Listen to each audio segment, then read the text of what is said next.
موسیٰ علیہ السلام کے زمانے میں ایک نوجوان تھا جو بڑا ہی سرکش اور نافرمان تھا۔ وہ اپنی جان پر بڑی زیادتی کرتا تھا۔ وہ اتنا بدعمل تھا کہ بستی کے تمام لوگ اس سے بہت تنگ آ چکے تھے۔ سب نے مل کر یہ فیصلہ کیا کہ اس نوجوان کو بستی سے نکال دیا جائے۔ چنانچہ اس نوجوان کو بستی سے نکال دیا گیا۔ وہ نوجوان بستی کو چھوڑ کر جنگل کی طرف چلا گیا اور کچھ عرصے کے بعد اس نوجوان کو ویرانے میں ہی موت آ گئی۔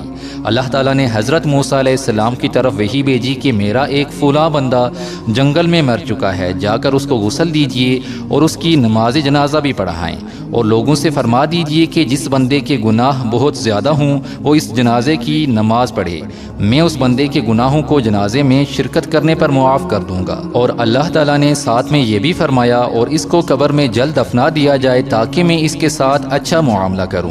موسیٰ علیہ السلام نے بنی اسرائیل میں دور دور تک اعلان کروا دیا تاکہ ان کی امتی زیادہ سے زیادہ جنازے میں شرکت کر کے اپنی مغفرت کروا سکیں۔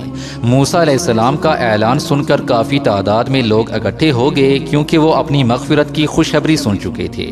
لوگ جب وہاں پہنچے تو سب نے اس نوجوان کو پہچان لیا اور وہ کہنے لگے کہ اے اللہ کے نبی، یہ تو وہی شخص ہے جسے ہم نے اس کے برے اعمال کے سبب بستی سے نکال دیا تھا۔ موسیٰ علیہ السلام ان کی یہ بات سن کر بہت حیران ہوئے تو اللہ رب العزت نے موسیٰ علیہ السلام کی طرف وحی نازل فرمائی کہ یہ ٹھیک کہہ رہے ہیں کیونکہ یہ سب کچھ جاننے والے ہیں، لیکن معاملہ یہ ہے کہ جب اس بندے کو ویرانے میں موت آئی تو اس نے دائیں طرف دیکھا، کوئی بھی نظر نہ آیا، اور پھر بائیں طرف دیکھا، کوئی بھی نظر نہ آیا۔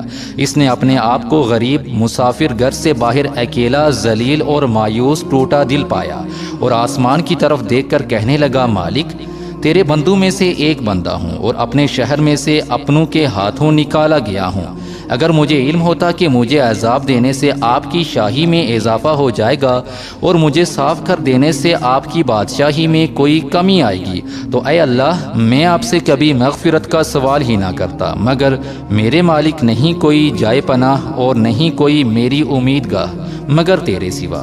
اس گناہ گار نے مزید کہا کہ میرے مالک، میں نے سنا ہے کہ تو نے یہ آیت نازل فرمائی ہے کہ میں بڑا بخشنے والا بڑا رحیم ہوں، لہٰذا میرے مالک میری امید کو نہ توڑنا۔ آگے اللہ پاک نے موسیٰ علیہ السلام کو مخاطب کرتے ہوئے فرمایا، کیا یہ بات مجھے سجتی ہے کہ میں اس کی بات کو رد کر دیتا، اس حال میں کہ وہ پردیسی تھا اور اس نے مجھے میری رحمت کا واسطہ دیا اور وہ میرے سامنے گڑ گڑایا اور مجھے میری عزت کی قسم دی۔ اگر وہ پوری دنیا کے گناہ گاروں کی بخشش کا سوال کرتا تو میں دنیا کے سارے گناہ گاروں کی بخشش کر دیتا۔ اللہ اکبر، ہم تو مائل با کرم ہیں، کوئی سائل ہی نہیں، راہ دکھلائیں کسے، راہ روے منزل ہی نہیں۔